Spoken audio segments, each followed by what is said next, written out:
Assalamualaikum warahmatullahi wabarakatuh. Perkenalkan, nama saya Suci Putri Bintani dari kelompok 12. Di sini saya dan kedua rekan saya yang bernama Sabila Vita Salwa dan Setiawan akan menjelaskan materi yang ada di bab 12 tentang neraca pembayaran, kurs valuta asing, dan kegiatan perekonomian terbuka. Untuk tidak mempanjang waktu, saya dan rekan saya akan mempresentasikan hasil kerja kami. Yang pertama itu neraca pembayaran. Neraca pembayaran adalah suatu catatan aliran keuangan yang menunjukkan nilai transaksi perdagangan dan aliran dana yang dilakukan antara suatu negara dengan negara lain dalam suatu tahun tertentu. Yang kedua, neraca berjalan.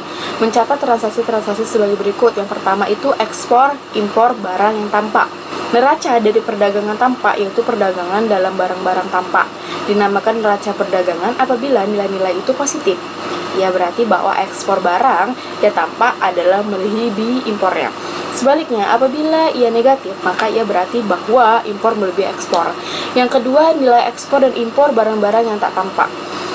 Ini bisa dibilang nilai bersih ekspor dan impor jasa-jasa yang dinamakan neraca jasa. Nilai neraca jasa suatu negara yang positif berarti banyaknya menjual jasa-jasa ke luar negeri dari membelinya dari negara lain.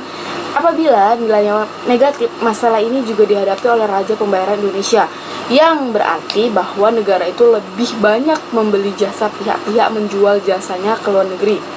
Yang ketiga, pembayaran pindahan meliputi pembayaran pindahan yang dilakukan oleh pihak pemerintah maupun pihak swasta.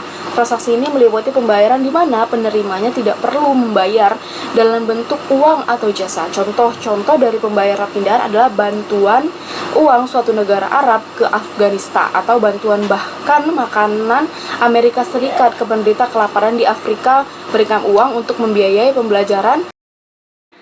Neraca modal meliputi dua jenis aliran modal, yaitu satu, aliran modal jangka panjang, dibedakan menjadi dua, yaitu aliran modal resmi, pinjaman dan pembayaran di antara badan-badan pemerintahan di suatu negara dengan negara-negara lainnya. Yang kedua, investasi langsung swasta adalah penanam modal langsung, yaitu investasi berupa mendirikan perusahaan-perusahaan terutama perindustrian. Perbedaan di antara modal jangka panjang yang diterima dari luar negeri dengan modal jangka panjang yang dibayarkan ke luar negeri dinamakan dengan neraca modal jangka panjang. Yang kedua itu ada aliran modal keuangan swasta. Modal swasta aliran modal dalam bentuk tabungan atau investasi keuangan yang dapat dengan cepat ditukarkan kembali kepada valuta yang asal atau yang lainnya. Atau akun kesilapan atau ketinggalan, akun yang menafsirkan besarnya aliran uang yang tidak dapat dicatat. Neraca perdagangan dan pembayaran Indonesia dibedakan menjadi tiga bagian. Yang pertama, transaksi berjalan. Transaksi berjalan memberikan gambaran tentang nilai transaksi yang diakibatkan oleh kegiatan perdagangan barang dan jasa. Yang kedua, transaksi modal. Transaksi modal dibedakan menjadi dua kelompok, yaitu nilai neto aliran modal kepada pemerintah dan nilai neto aliran swasta. Yang ketiga, selisih perhitungan aliran modal masuk ke Indonesia yang tidak dicatat semakin meningkat dan jumlahnya cukup besar. Adapun neraca keseluruhan menggambarkan jumlah aliran neto yang dicatat dari ketiga kelompok transaksi, yaitu transaksi berjalan, modal, dan selisih perhitungan. Baik, materi selanjutnya akan dijelaskan oleh rekan saya, yaitu Sabila Vita Salwa. Kurs valuta asing. Kurs valuta asing atau kurs mata uang asing menunjukkan harga nilai mata uang suatu negara dinyatakan dalam nilai mata uang negara lain. Kurs valuta asing dapat juga didefinisikan sebagai jumlah uang domestik yang dibutuhkan. Permintaan mata uang asing. Keinginan penduduk suatu negara untuk memperoleh suatu jenis mata uang asing dapat dipandang sebagai permintaan valuta asing oleh penduduk negara itu. Keinginan masyarakat yang bertambah besar untuk memperoleh barang dari suatu negara akan menaikkan permintaan mata uang negara tersebut. Yang kedua, penawaran mata uang asing. Keinginan penduduk suatu negara untuk membeli uang rupiah merupakan penawaran valuta asing. Keinginan itu menunjukkan banyaknya uang dolar yang akan digunakan untuk membeli barang-barang buatan Indonesia. Misalnya, seorang Amerika ingin membeli sepotong kemeja batik setara seharga 360 juta. Berapakah harga dalam dolar Amerika? Untuk kurs US 1 sebesar 9 juta, harganya adalah US untuk kurs sama dengan 10 juta.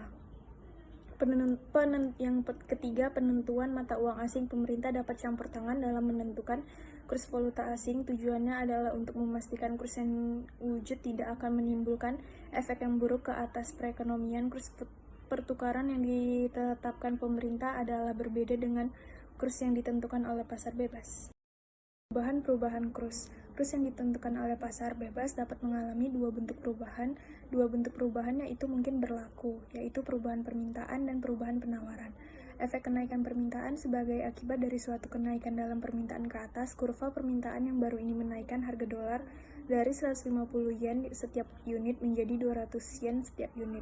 Efek perubahan penawaran. Kurs pertukaran ditentukan oleh mekanisme pasar di mana kurs tersebut akan terus-menerus mengalami perubahan sesuai dengan perubahan dalam permintaan dan penawaran uang asing, maka kurs pertukaran yang ditentukan oleh mekanisme pasar dinamakan kurs pertukaran berubah bebas atau kurs pertukaran terapung.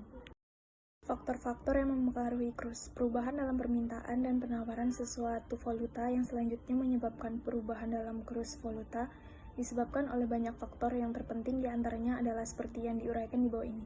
Perubahan dalam cita rasa masyarakat. Cita rasa masyarakat mempengaruhi corak konsumsi mereka, maka perubahan cita rasa masyarakat akan mengubah corak konsumsi mereka ke atas barang-barang yang diproduksikan di dalam negeri maupun yang diimpor. Perubahan harga barang ekspor dan impor. Harga sesuatu barang merupakan salah satu faktor penting yang menentukan apakah sesuatu kurs pertukaran barang akan diimpor atau diekspor. Kenaikan harga umum, inflasi. Inflasi sangat besar pengaruhnya kepada kurs pertukaran valuta asing. Inflasi yang berlaku pada umumnya cenderung untuk menurunkan nilai sesuatu valuta asing. Perubahan suku bangsa dan tingkat pengembalian investasi. Suku bangsa dan tingkat pengembalian investasi yang rendah cenderung akan menyebabkan modal dalam negeri mengalir ke luar negeri. Pertumbuhan ekonomi. Efek yang akan diakibatkan oleh sesuatu kemajuan ekonomi kepada nilai mata uangnya tergantung kepada corak pertumbuhan ekonomi yang berlaku. Apabila kemajuan itu terutama diakibatkan oleh perkembangan ekspor, maka permintaan ke atas mata uang negara itu bertumbuh lebih cepat dari penawarannya, dan oleh karenanya nilai mata uang negara itu naik. Saya akan melanjutkan presentasi selanjutnya. Kebijakan pengurangan perbelanjaan. Kebijakan pengurangan perbelanjaan merupakan langkah-langkah pemerintah untuk mengatasi masalah kurang dalam neraca pembayaran dengan mengurangi perbelanjaan agregat dan tingkat kegiatan ekonomi negara. Kebijakan pengurangan perbelanjaan akan menurunkan impor, akan tetapi ekspor tidak akan dipengaruhi oleh kebijakan seperti itu dengan mengambil langkah-langkah berikut. A. Menaikkan pajak pendapatan. Pajak ini akan mengurangi pendapatan disposable dan pengurangan konsumsi rumah tangga. B. Menaikkan suku bunga dan menurunkan penawaran uang. Tujuannya pengurangan penawaran uang dan suku bunga yang tinggi akan mengurangi investasi. C. Mengurangi pengeluaran pemerintah. Pengurangan pengeluaran pemerintah akan mengurangi agregat. Langkah ini digolongkan kebijakan fiskal. Kebijakan fiskal ekonomi yang berkaitan dengan penerimaan pemerintah, yaitu pajak bersih dari rumah tangga. Devaluasi penurunan nilai valuta. Devaluasi biasanya dilakukan oleh negara-negara yang menjalankan sistem kurs pertukaran tetap. Devaluasi adalah tindakan pemerintah yang menurunkan nilai mata uang terhadap valuta asing. Pada mulanya $1 US 7.500, apabila kurs itu diubah pemerintah menjadi $1 US menjadi 10.000, maka dikatakan bahwa Indonesia telah mendevaluasi mata uangnya.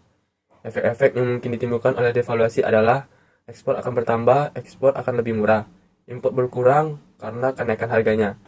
Kenaikan ekspor dan pengurangan impor akan memperbaiki neraca pembayaran. Yang keempat, D. Pendapatan nasional akan bertambah. E. Mungkin inflasi berlaku karena ekspor akan menjadi lebih mahal. F. Luar negeri mungkin negara-negara lain melakukan hal balasan dengan perdagangan ekspor atau penghalangan barang impor. Syarat-syarat yang dibutuhkan untuk menyukseskan devaluasi adalah A. Ekspor negara itu elastis, penjualan ekspor bertambah. B. Permintaan impor negara itu adalah elastis. Devaluasi mengurangi jumlah impor dengan tingkat yang lebih tinggi dari penurunan nilai mata uang. C. Di dalam negeri tidak berlaku inflasi. Barang ekspor dan barang buatan dalam negeri akan mengalami kenaikan harga. D. Negara lain tidak melakukan reaksi, balasan, dan melakukan devaluasi pula. Langkah ini merupakan partner dagang yang sangat penting.